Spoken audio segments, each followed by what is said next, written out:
కృష్ణం వందే జగద్గురుం. జై శ్రీకృష్ణ. అందరికీ నమస్కారం. ఈ వీడియో చూసే ముందు ఒక లైక్ కొట్టి జై శ్రీరామ్ కామెంట్ చేయండి. మంచితనం ఎక్కువైతే జీవితంలో కలిగే 5 అనర్థాలు ఇవి. సరిదిద్దుకోవడానికి కూడా సాధ్యపడనివి. పూర్తిగా తెలుసుకోండి.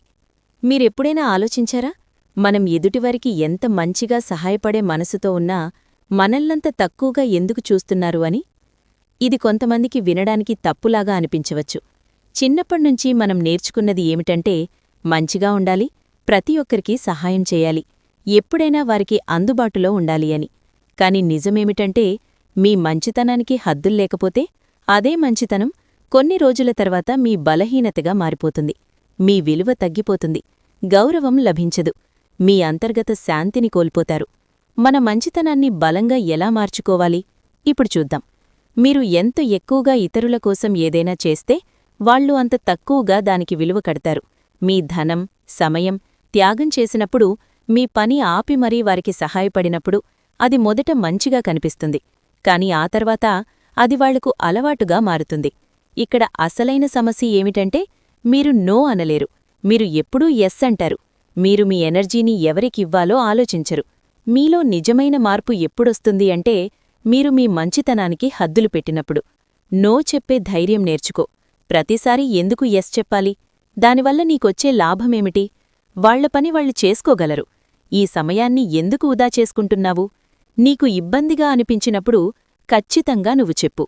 మాటపోతుంది అని ఆలోచిస్తే జీవితాంతం వారికి బానిసగా బతకాలి. అందరికీ నచ్చే ప్రయత్నం చెయ్యకూడదు.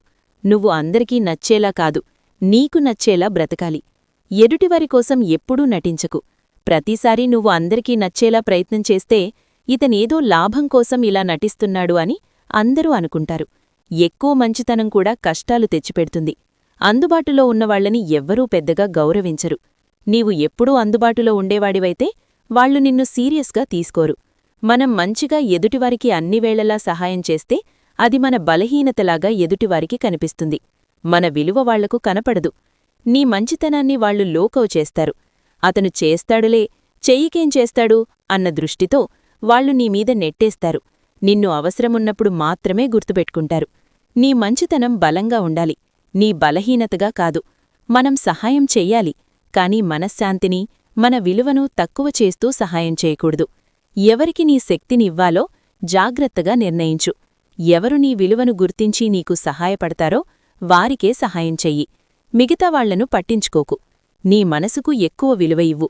మన మానసిక ఆనందమే అసలైన సంపద. అది పోగొట్టుకునే అంత మంచితనం చాలా ప్రమాదకరం. చివరిగా ఇది గుర్తుపెట్టుకో. మంచితనం ఓకే, కాని అతి మంచితనం చెడుతో సమానం. చూశారు కదా ఈ వీడియోని? ఈ వీడియో కనుక మీకు నచ్చినట్లయితే లైక్ చేయండి, షేర్ చేయండి, సబ్స్క్రైబ్ చేసుకోండి. Thank you for watching. సర్వే కన్నా సుఖినో భవంతు.